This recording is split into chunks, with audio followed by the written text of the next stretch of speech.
What is up, folks? Welcome in. I am finally, after popular opinion and asking and whatever you want to call it, I'm finally going to unveil my first mock draft of the draft season. I understand it's a little late. I know people are used to me. I think back in the day when I first started content creating, I wrote an article. I did probably 7 or 8 of them for the Rams. So to just have one and have it come in April is definitely a new thing for me. But I want to make sure that it was somewhat accurate to what I believe should happen. I've changed my mind a lot in the past, and I feel like I've become a little wishy washy. So I want to really dive into who the Rams could acquire, find the best value, and that's pretty much what I did. So the last time I did this, I had a little bit of a slideshow, and I remember I was sick, so I didn't have the camera. So we are going to still have the camera. I'm going to have that slideshow, but you'll notice the presentation is a lot more improved. That's what happens after a year. So appreciate you guys joining. Everyone, appreciate you guys being in here. I was waiting for the Bobby Wagner move, which I told you was going to happen. I was waiting for that to unfold, so that is why it was delayed. I planned on doing a little bit after March, and then all of a sudden I started kind of feeling like, Bobby Wagner is going to be a Ram, and I was told he was going to be a Ram, so I was just waiting for that to happen. Obviously, more could happen, but this is assuming the roster the way it is, and Odell Beckham Jr. returning to the Los Angeles Rams. So without further ado, here is my 1.0 mock draft 2022 for the Los Angeles Rams. We're going to start off with the first pick here in the mock draft. It's going to be none other than D'Angelo Malone, the edge defender from Western Kentucky. When I look at this guy on film, I see he may not be the strongest, right? This guy does have issues as far as, his heavy hands. He doesn't really have those. But what this guy does very well, and what is very impressive to me on film, and is quite evident to me on film, is that he's got unbelievable bend. I mean, this is somebody that is going to run under a table, as some would say. And when you lose a guy like Von Miller, you're going to need that. I think he can instantly, go right off the bat and really push a guy by the name of Justin Hollins or Terrell Lewis or whoever for that starting role. I think you get a guy in the third round here, could go a little bit higher. So I am hoping that he does fall here, because at one point, a guy by the name of Pat Pryor, who does incredible work over at Downtown Rams, he's our lead draft analyst. He had the Rams selecting him in the 5th round.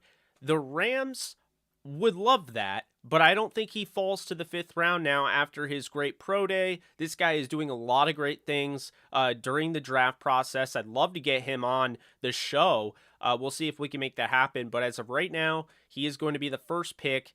Number 104, I had to look at it. 104 overall, D'Angelo Malone, the edge defender from Western Kentucky. I watched the games. Western Michigan, I thought, was the one that really popped out. I watched the one against UTSA, and I watched the one against Army. And I just got to say right now, this is somebody I believe would have a lot of success in Raheem Morris's defense.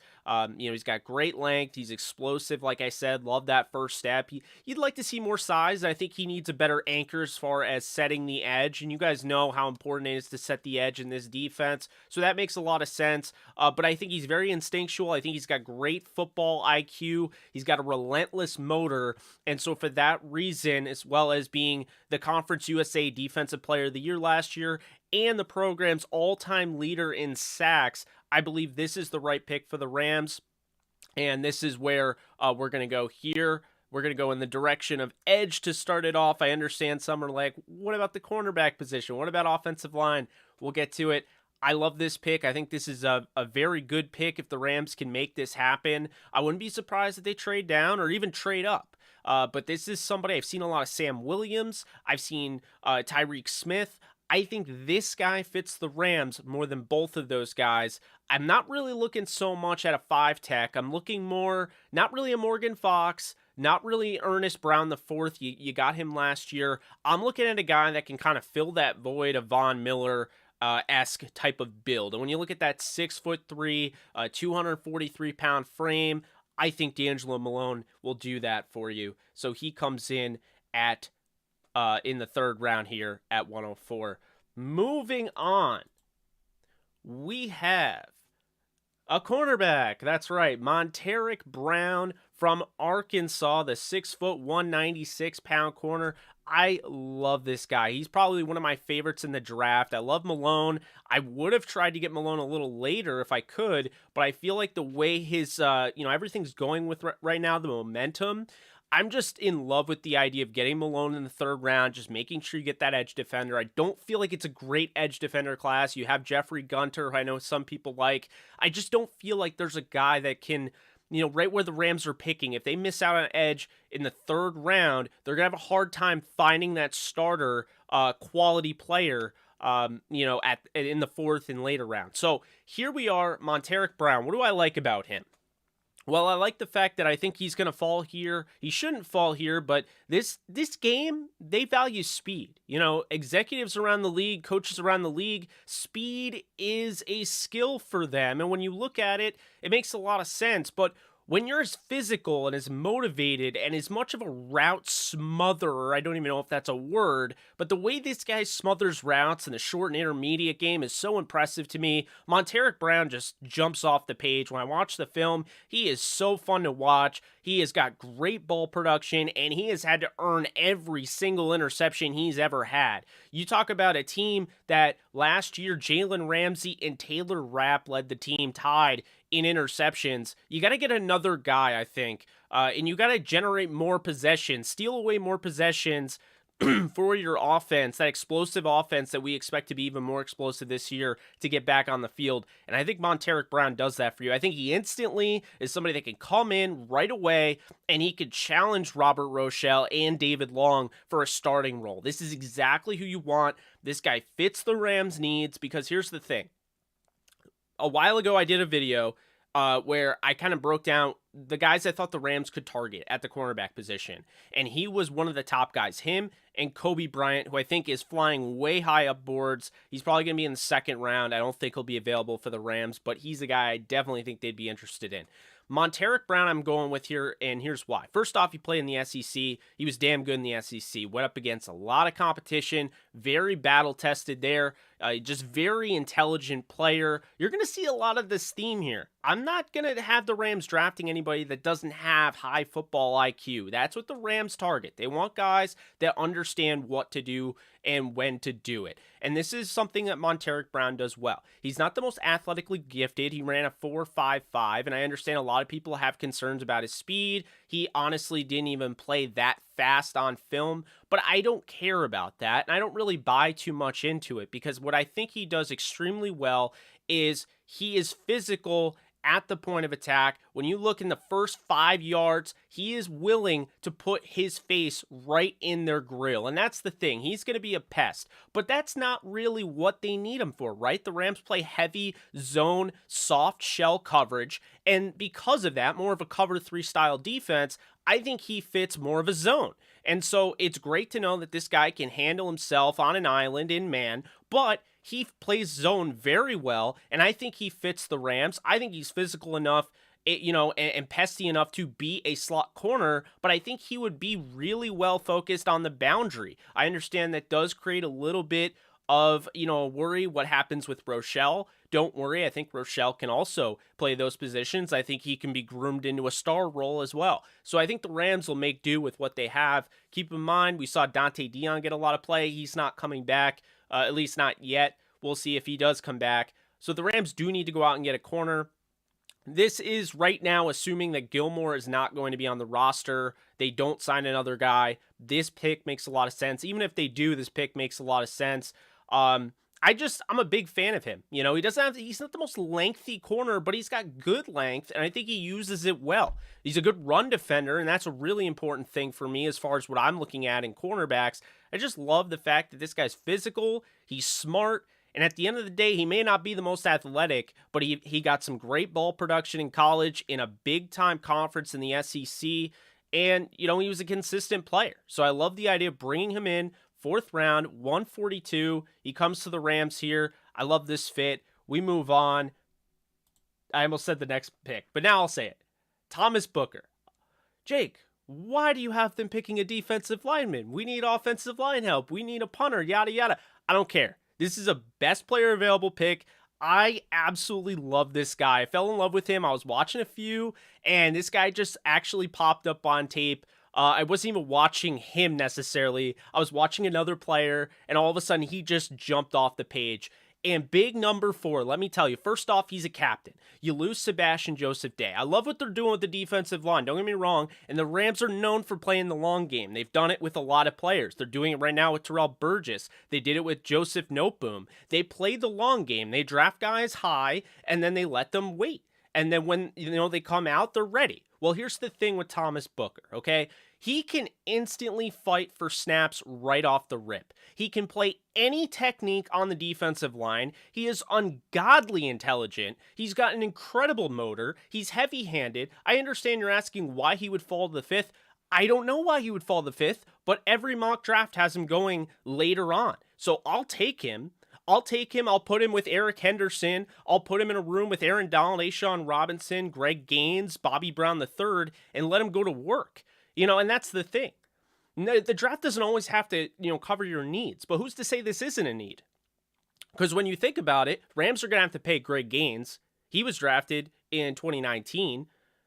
Aaron Donald's going to get paid, but he's already, flirted with the idea of retirement, so you always have to keep that in mind. Bobby Brown, he didn't even play much last year, so we have to see more out of him. And on top of that, Ashawn Robinson is a free agent after the year. So you can't say that this isn't a need. Maybe it's not right now, but it will be next year. I think Thomas Booker coming out of Stanford, first off, incredibly intelligent off the field. We know he's a top academic guy at Stanford. That's always a plus. But on the football field, he's just so intelligent. I love this pick. Best player available type guy. I think he can immediately challenge for snaps on this defense that does want to rotate a little bit. We're going to see more Bobby Brown III. It doesn't mean we can't see him, but I think Booker has a chance to be better than him. I like Booker a lot, and that's why I made this pick. Love his explosive first step. Love the fact that he can work in the run game. And on top of that, he's a really good pass rusher. And on top of that, he can play any technique on the defense. You have to understand, at 301 pounds, that's ridiculous. He can play any technique, 0 to 9. It does not matter. That's positional versatility. Love Thomas Booker. Make him a Ram. That's who I have there. This next one is kind of an out there pick, and if he does fall to this selection, I'm all for it. I don't know if he's going to. I've been seeing him fall. I don't think he will, but I put him in here anyway because I've been seeing him fall in a lot of mock drafts. I've been seeing him picked around this, and you guys are going to know him if you watch the Combine. It is Chig Okonkwo, and this guy, let me just tell you right now, I understand people will be like, a tight end? Jake, you love Bryson Hopkins. You've been raving about Kendall Bland. You love Tyler Higbee. Hold on a second, okay? This guy's not just a tight end. This guy's not just a fullback. He's a positionless weapon. And instantly, the first name that comes to mind when I watch him, and this is a copycat league, is Kyle Juszczyk. I understand Kyle Juszczyk is not an all-world player, Hall of Famer, MVP, but he is valuable. And this league is a copycat league. Sean McVay has been known, just like any other coach, to copy what other teams are doing and do it better. And so if he were to go out and get Chig Okonkwo with that incredible 4.5 speed, then honestly, maybe you have your Kyle Juszczyk, but better. He needs to improve it as a blocker, but I came away very impressed with his ability on film coming out of Maryland. Again, why would he fall? I think the big reason why he would fall is because he's a positionless player. We've seen guys that are weapons in the past that are positionless players that fall because teams don't know how to use him. And sometimes, there'll be a team that takes an early flyer on a guy like that, but not always. Not always at all. And so I think that's why he is falling in mock drafts. He's an explosive athlete. He's a developmental tight end / fullback. Notice I put tight end / fullback. I don't think he's a true tight end. He does need to bulk up. 238 is not good enough, and he's not a good blocker. Let's just say that right now. He's an okay blocker, but he is a weapon. And that's what I want to be, I want to preface that. He is a weapon. He is not a blocker. He's not a blocking tight end. He's not like he is just a weapon. He's a positionless weapon that I think Sean McVay would love to be able to use, have him in the backfield, have him, lined up in line, whatever. I think this guy can help you out in the red zone. He's got great run after the catch ability. He's actually a demon running after the catch. I love that ability that he has. I think the Rams are the perfect fit because I think Sean McVay has seen what his friend Kyle Shanahan has done with Kyle Juszczyk and would be able to get the most value out of him. I also think a good fit would be Mike McDaniel and the Dolphins for that reason. But I'm going to say with the Rams here, I love this pick if they can make this happen. Very tough player, great contact balance. You're talking about a guy that can really make the most out of just a little bit of a dump off. And, he's a solid route runner. He's not the best, but I just love how similar he is to Juszczyk. And I love that he could be that weapon. I mean, the rich get richer, right? I mean, we've already seen that. Imagine adding this guy to the offense and he can instantly help out as like a Juszczyk Swiss Army knife. And then over time, he develops with the coaching staff and becomes either a full-time fullback, a running back, or a tight end. I think this guy is a future in this league. That's why I have him here. All right, so next pick. This is 211. Pick 212, back-to-back the Rams have here in the 6th round. I'm going to go with a running back. I know, some people are a little surprised. Some are surprised that I didn't take him earlier because it's the Rams. Well, I have a really big feeling that the Rams are going to indeed draft a running back. And if they do that, they should definitely have their eyes on Florida International running back Devontae Price, who really jumped off the page for me. I'm looking at CJ Verdells of the world. I'm looking at Mateo Durant from Duke. I'm looking at all sorts of guys. This guy absolutely jumps off the page for me. He is not the best running back in the draft, and obviously he can't be if the Rams are getting him in the 6th round in this mock draft, but he's very well rounded. First off, he's a great pass protector. He's way better than Cam Akers, so he comes in here, and right off the bat, he could really compete with Darrell Henderson as the better pass protector on the roster. I'd probably go with Henderson still, obviously, because Henderson has NFL experience doing that for years.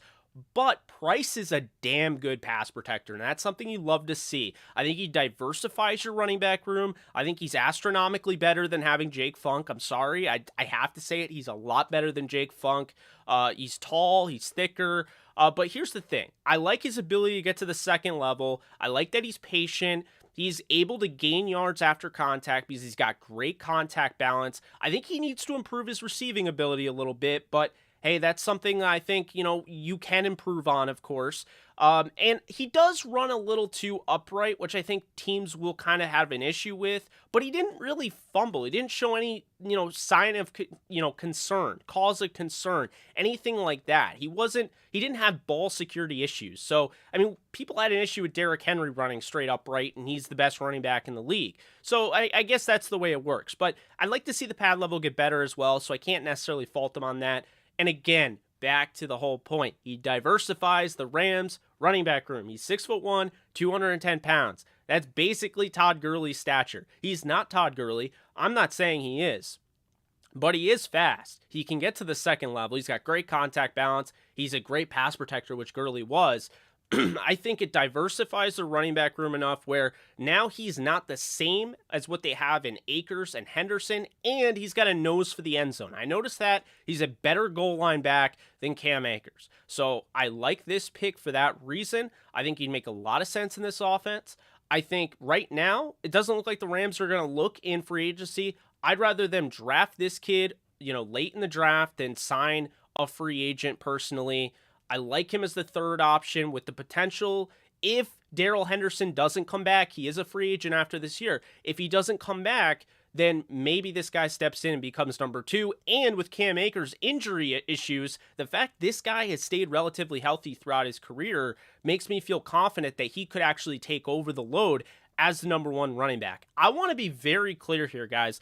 I watched this class. There are guys like Pierre Strong who we just interviewed. That interview will be dropping soon out of South Dakota State. There are running backs like that I think could be legit 1,000-yard rushers and stars in this league if they go to the right situation. Running back is an area where I think not anybody can play it, but I think it's the one position where I think there's a lot of guys in this league right now that you've probably never heard of, that I've never heard of, or I've never seen get a snap, that if they came in under the right circumstance, they could do a really good job.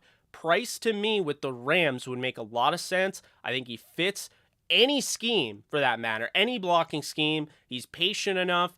And keep in mind, patient is more like him. He's more like Le'Veon Bell, patient.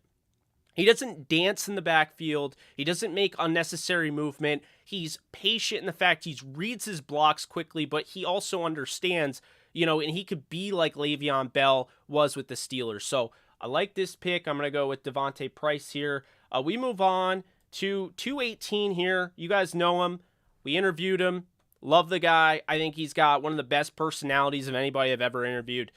Round 6, pick 218 for you UCLA fans out there, Quentin Lake. First off, let me just say this, okay? The Rams do need a safety more than you think. That is why I've been saying Tyrann Mathieu does make sense, okay? But here's the thing, guys, okay? Quentin Lake has a very striking resemblance to the way Nick Scott came in with the Rams. The Rams draft well in the 6th round with anybody really, but they got Jordan Fuller, who's going to start for them, who was a captain for them in his 2nd year in the 6th round. They drafted Terrell Burgess in the 3rd. So why am I saying to draft another safety? Well, I don't think Taylor Rapp's coming back after this season. So that's that. He's gone. But a guy that also was in that draft was Nick Scott. So they have to figure out a way to bring back one of them. And if they don't bring back either of them, then it's going to be Burgess and Fuller. This is a team that needs at least 4 healthy safeties the way they play their defense. And I feel like Quentin Lake, regardless of that, he comes in this year, he can be an instant special teams ace. That's the first thing. Okay, he's very intelligent. He doesn't have a ton of versatility. So if you're trying to get him, to be a pseudo linebacker or anything like that, I don't think that works. He's not a hard hitter. I think he's more of a drag down type of tackler. He doesn't have a lot of pop, but that's okay. He's a very tough player. He's very intelligent. He's got some underrated range. I'm not necessarily saying he would be, a single high safety, but he could develop into something, on the back end of a defense. And, I do like that. Again, solid tackler, adequate ball skills. I really do like his ability, with his ball skills there.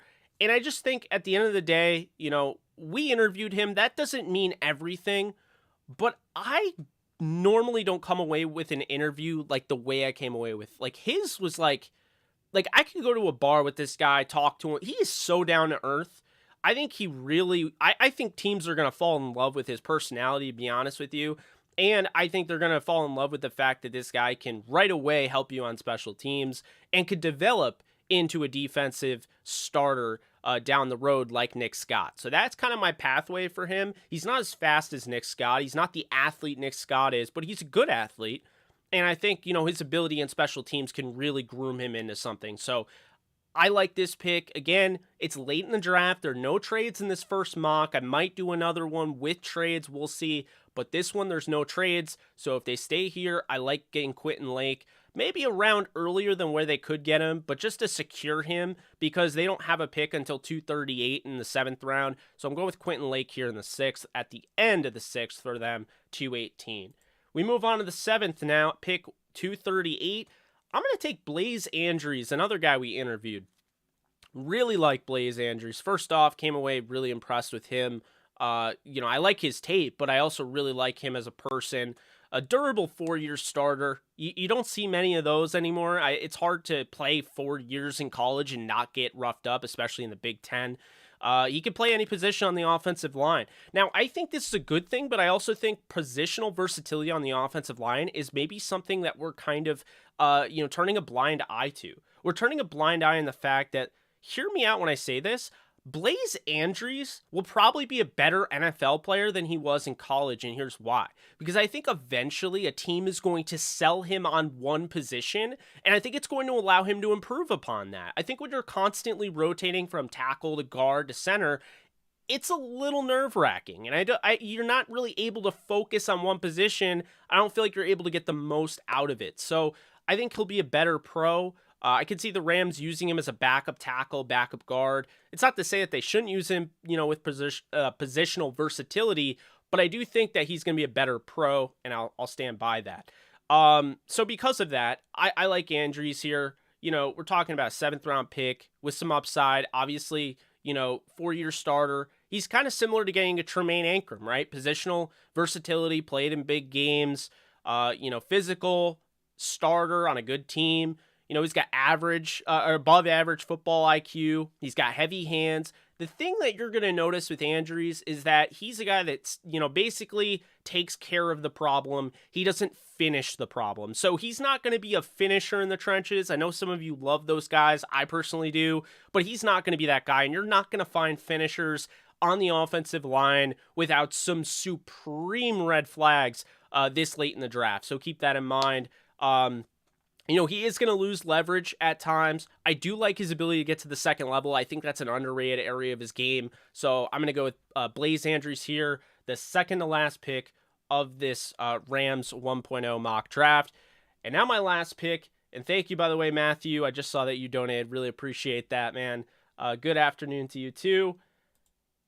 It is a punter, Jordan Stout. That's right. It's not Matt Ariza, who I know everyone has fallen in love with. And for, obvious reasons. I think he's very flashy. He punted 75 yards or whatever. Here's why it's not Ariza.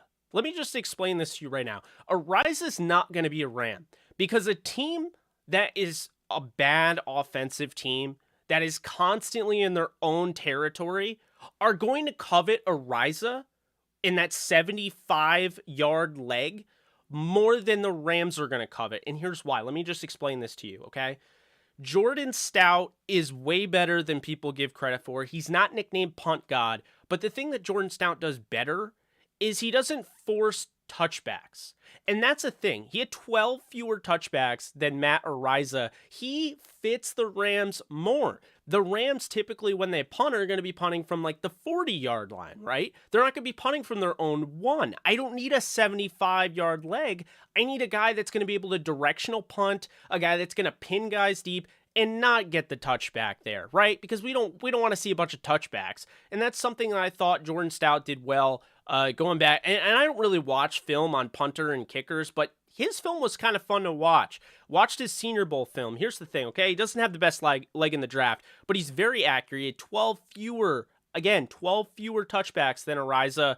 Was the primary kicker and punter in college. Now, going back to the positional versatility argument with Blaze Andrews and how I think he'll be a better pro because he'll be able to focus on a position. I feel the same way with Stout, but that does not mean that he doesn't have value as a kicker. He hit, I saw on tape, he hit like over a 55-yarder in a Penn State game last year. So this guy has leg, okay? He can be an emergency kicker, and for a team and for a league that you never carry two kickers, if Matt Gay were to go down, you now no longer have to go for two. You know that your punter can kick field goals. That's a good thing to have. That's an underrated quality of his game. Full-time kicker, full-time punter. I don't think he gets enough respect in this draft. I love Jordan Stout. But furthermore, it's not just that. We talk about, Johnny Hekker, you don't have Johnny Hekker anymore, you're not going to do the trick plays. False. Jordan Stout threw one of the best trick balls I've ever seen. It was a beautiful fade, like back shoulder fade over the top. And it's an incredibly difficult throw to make when you're 10 yards away from the line of scrimmage. And he just put such great touch on it. This guy can throw. He can make those. I'm not saying that they'll do the trick plays, but he can make those trick play throws. I was pretty impressed with that. I came away pretty impressed. On top of that, a big issue of his has been directional punting. People have said he's not great at it. I will argue that he wasn't the best at it, but I thought he was pretty good, and he was good enough for the NFL. But if you watch his Senior Bowl film, I'm not just talking in the game, but the Senior Bowl practices, when he's, focusing on his directional punting, he was coffin cornering a lot. Like, I was really impressed with his Senior Bowl film. I really dove into this guy. I think he fits the Rams. He's more accurate than strong. I prefer accuracy. Again, keep this in mind. I understand the hype of a guy called Punt God. I get it. I'm not saying that you're wrong for wanting a guy that has that leg. But what I will say is that this guy has better hang time, and this guy is more focused on accuracy than, the overall strength. The Rams aren't punting from their own one like they used to back in the Sosar days. Keep that in mind. A team is going to over-covet Ariza. He's going to go in the 4th or 5th round. The Rams are not going to spend a pick that high. It's not to say the Rams won't be interested. If he falls to the 7th round, they could pick him over Stout. But I think Stout will be there at this pick. I think he makes a lot of sense for the Rams.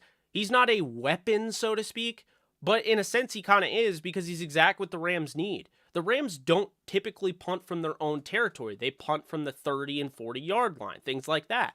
And that is where I think Stout offers more and fits better than Ariza, especially because you do not, at the end of the day, with that ferocious defense, you do not want touchbacks. You want opportunities to pin guys at the 1-2 yard line and be able to force some turnovers, force safeties, things along that nature. And so I think that's what Stout does for you. And that is my mock draft. And now here is my depth chart, a little fun thing I threw together, kind of just putting all this stuff together, right? So here is the depth chart for the year. We're going to go through it. Obviously, quarterback, I think they're pretty set. Although, look out for USFL. And look out for Kyle Sloter, who knows the offense. Just remember that. Running back, looks pretty good there. Obviously, I think, Devontae Price being drafted comes in right away. I think he's the 3rd guy with the potential to be a 2nd guy the next year. This, as I mentioned before, this is including if this is assuming OBJ is going to re-sign. If he doesn't, they could draft a receiver. At tight end, Chega Okonkwo's 4th, because I don't really feel like he has a position. He's more of a weapon. I could see him being utilized more than Jacob Harris and Tutu Atwell were last year. At this spot, Adrian Ely was a late season signing, and Blaze Andrews kind of fits right there, but he could play tackle, guard, center. And then right there, as you see it, I think Coleman Shelton is going to be the starting right guard, in my opinion. But, we'll see. At center, I have Coleman Shelton listed again because he is the backup center. They did bring in Drake Jackson on a futures deal, just like Adrian Ely at the end of the season. That is just scary. Look at how terrifying that is. Marquise Copeland, I think, is a lot better than people give him credit for. Brown, Booker, Hocht, and Hoyt and Williams. And then inside backer, I didn't really have them going anywhere, but I could totally see them getting another linebacker. Love that linebacker room, though, the way it is. Outside linebackers, Floyd, Hollins, Lewis, Malone, Garrett, and Ernest Brown the 4th. I love it. I think that's a great look there. And then, corner, you add Monteric Brown. Obviously, they could use a little bit more, but I think those other 3 guys will probably be practice squad guys. I think they're probably going to keep 4. And then their safety, I think they have a lot of versatility there. But, Antoine Brooks, hopefully he develops more, and they do still have Gervais. But that is... That's that. And then, of course, Powell, Orzek, and Stout, and Matt Gay. So, pretty cool, man. Pretty cool. That's my first mock draft. I'll put up the mock draft slideshow for you so you guys have it. Johnny, thank you so much for donating. Really appreciate that, Coach. So, you guys let me know. I'm looking at your comments now.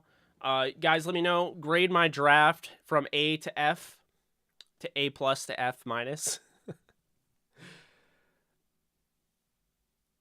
What's up, Johnny?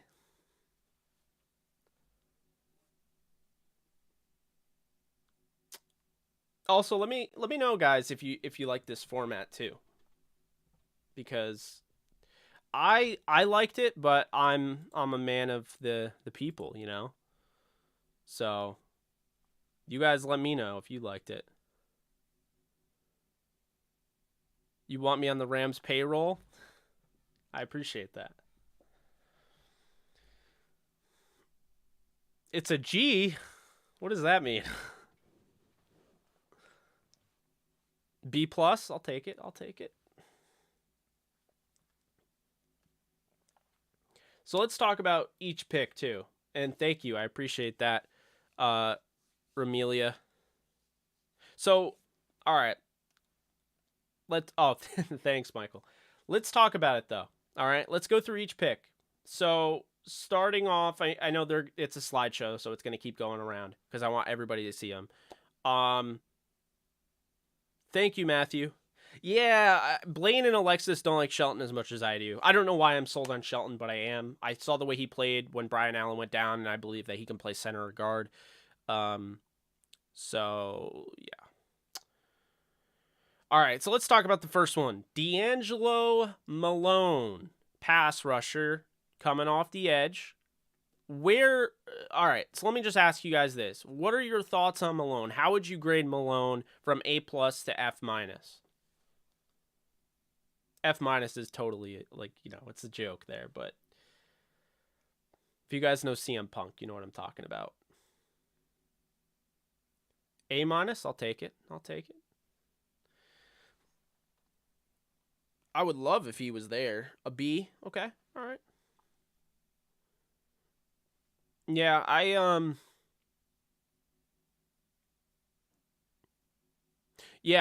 really I agree with you there. I think they need to go corner. Um, I mean, I think they're even fine if they, don't go after an edge that early on. But I just love Malone's game, and I think this is somebody that could start, honestly. I don't have him starting because I think Hollins is very good, and I think Hollins will start. But Hollins is a free agent after the season, so that's something to keep in mind. Thomas didn't like it as much, C plus. Um, let's see. So yeah, Malone. And then what'd you guys think about Monteric Brown? Because I really like Monteric Brown. I know there's people that, like other guys. I think that's the thing that makes, draft season so great, is I think we all like different players. I think, we've seen it before. I'll say I like somebody and I may like talk you guys into players, or you may talk me into a player. I've had that before. I've had somebody say, check this guy out. And then I look him up and I'm like, wow, I love this guy. I just think that's the cool thing about, draft season is that, we can all kind of, pick each other's brains a little bit and find out, because that's the thing is, a big example of this is the receiver position, because it's hard to really, decide who is the best receiver. It depends on what you're looking for, because I would say right off the bat, Drake London is probably one or two on my list.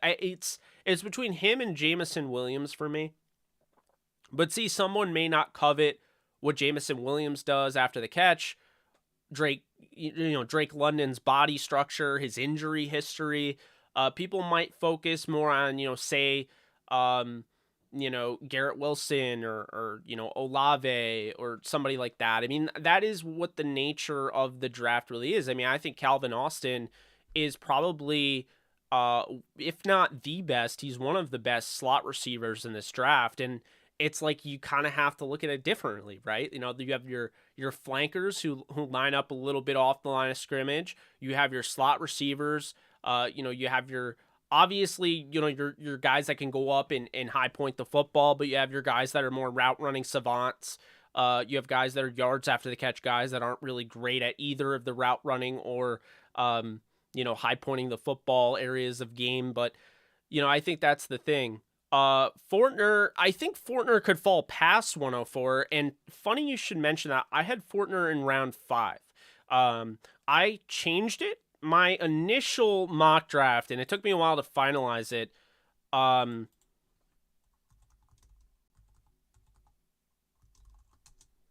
So my initial mock draft, and like I said, it took me a while to finalize it. I had, let's see, Fortner. Okay, I had Fortner over Booker in round 5. Grant Calcaterra, the tight end from SMU, you guys might know him because he was a star at Oklahoma. He suffered some concussions and then had to, retire, and he came back. Grant Calcaterra in the 6th round. So instead of Chig Okonkwo, who I will say, if Chig Okonkwo isn't there, I'm very interested in Grant Calcaterra still. But I had him going there. I still had Price. I still had Monteric Brown, Malone. But yeah, I changed Fortner out for Booker.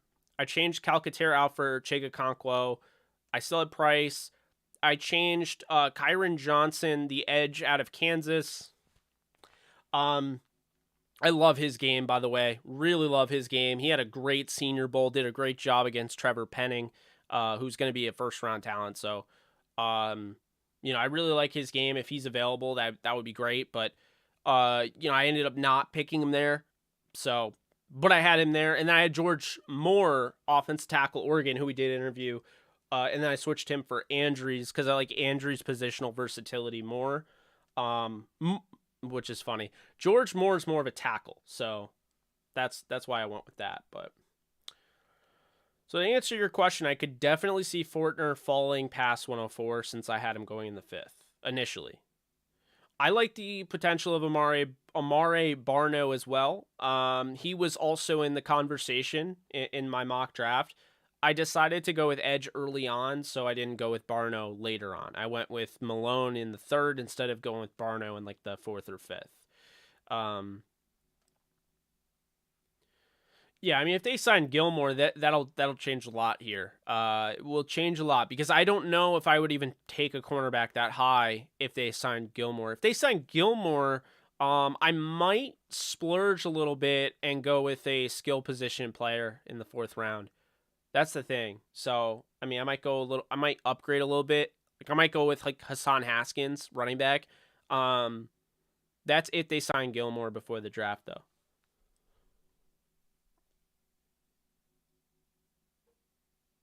Yeah, so Mayor, I like Sam Williams, but I don't know if Sam Williams fits. Like, he's a little bit bigger, for my liking. He's more power than speed, so I guess and that's another thing where do you covet more power or speed rushers? Because I don't think there's a wrong answer here. I mean, unless it's based on your scheme. But if you're like a fan of the game and you don't have a base scheme that you have to find a player to fit into, if you're just talking no strings attached, what do you prefer, a speed rusher or a power rusher?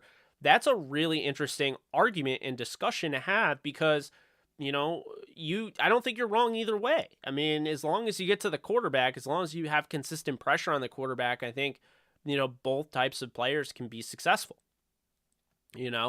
So I mean, you love speed, you love a combination of both, but Pierre Strong is somebody I really like, and I think under the right circumstances, he could, like I was saying earlier, I think he's one of those running backs like Price, where if he goes to the right situation, gets the opportunities, he will be 1,000-yard rusher. I'm serious. I mean, he kind of reminds me a little bit of Eli Mitchell, I'm not going to lie. I think he could be there in the 4th round. I definitely think he could be there. I don't know if he will, but I think he could go as high as the 2nd, maybe, probably the 3rd, but I think he could go as high as the 2nd. Pierce Strong, very talented running back. Man, this mock draft was fun. Oh, and guys, let me know what you think about this format. Did you like the way did you like my graphics? Because I changed everything for this mock draft. So if you like this style graphic, I will keep this style graphic if I do another mock draft. If I retire on this mock draft, then, whatever. But I will point out the last time I did a mock draft with you folks, the Rams drafted Robert Rochelle. I picked Robert Rochelle going to the Rams. So you love it? Awesome. Yeah, it's a little more professional than some of the stuff I've done in the past, but I'm not a graphic designer. I just kind of learn as I go, Appreciate that, Aaron. Yeah, I've just been trying to, get a little bit better each time. Like the thumbnails, you guys have seen. I've been experimenting with thumbnails for years. Whether it's an article or a video. I mean, I understand when I said years, people are like, wait a minute, you've only had this YouTube channel for a little bit over a year. No, I meant like articles as well. Appreciate it. Yeah, I got a cool one as well. I have a social media graphic that I'll be putting up. But yeah, I've been working on them, Yeah, I'm now like excited for the draft. It's funny, it took me a little bit to get into it, but when you start watching the film and you start, drawing up your notes and ranking guys, you're like, "Oh man, I can't wait to find out who ends up, getting drafted where." I really, if I could pick one guy, say one guy that I pick would be on the Rams no matter what, but all the others automatically would not, I would probably pick Malone because I think Malone offers. I mean, he has a chance to be a Pro Bowl player, honestly. Monteric Brown is really hard to let go, but I think there are more corners in this draft than there are edge. So it's one of those things where, like, I kind of feel if I had to, decide between them, I'd probably go with Malone out of the guys that I drafted for the Rams. Like, it automatically, if like I was given the gift from God, where like I was told I could pick one guy from this mock draft that will be a Ram, but all the others are not, no matter what. Malone would be my guy. It would be painful letting Monteric go, but, I kind of feel like, the edge defender class is kind of, it's always a little weak, I mean, there's some guys that you do like, but it gets weaker after the third round. I agree with that, Aaron. Yeah, I really like Chiga Okonkwo. If they can make that happen, don't rule out the Rams drafting another tight end. Like, if Jelani Woods is there, the Virginia Tech tight end, I wouldn't be surprised. If he's there in the third round, I wouldn't be surprised if the Rams took a flyer on him. And the reason for that is because I think Woods' ability, I think, is very similar to Gerald Everett, and I wouldn't be surprised if Sean McVay fell in love with a guy that resembled Gerald Everett again. Because they loved Gerald Everett. They loved what his skill set was, you know?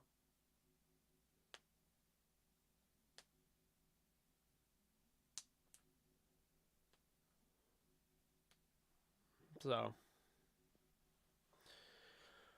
we will see, folks. I hope you guys enjoyed. I think that's going to do it. I'm going to go get some lunch/dinner and get ready. I'm really excited for tonight. I don't know if you guys watch college basketball, but I'm a huge Kansas fan, obviously, as you can tell, KU sweatshirt. But they're playing for a national title tonight, so can't wait to watch that. I'll have more content throughout the week. But yeah, this has been fun. I don't know if the Rams spoke to Malone. That's a great question. What was it? Before I go, I think Bobby Wagner actually just signed his contract officially. I don't know if that means we have a jersey number yet, but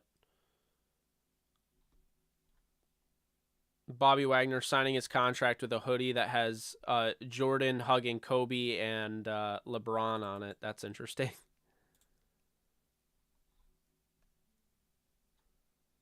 That's cool, actually.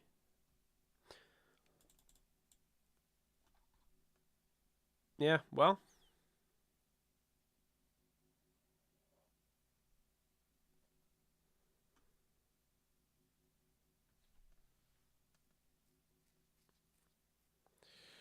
Thanks, Aaron. Yeah, I understand a lot of people are going to root for the underdog there. My thing is before I log out of here, it's not just that, yes, I'd love to get an interview with Stout. I think we're interviewing a punter soon. It's not just that I'm a Kansas fan, but I'm not going to lie.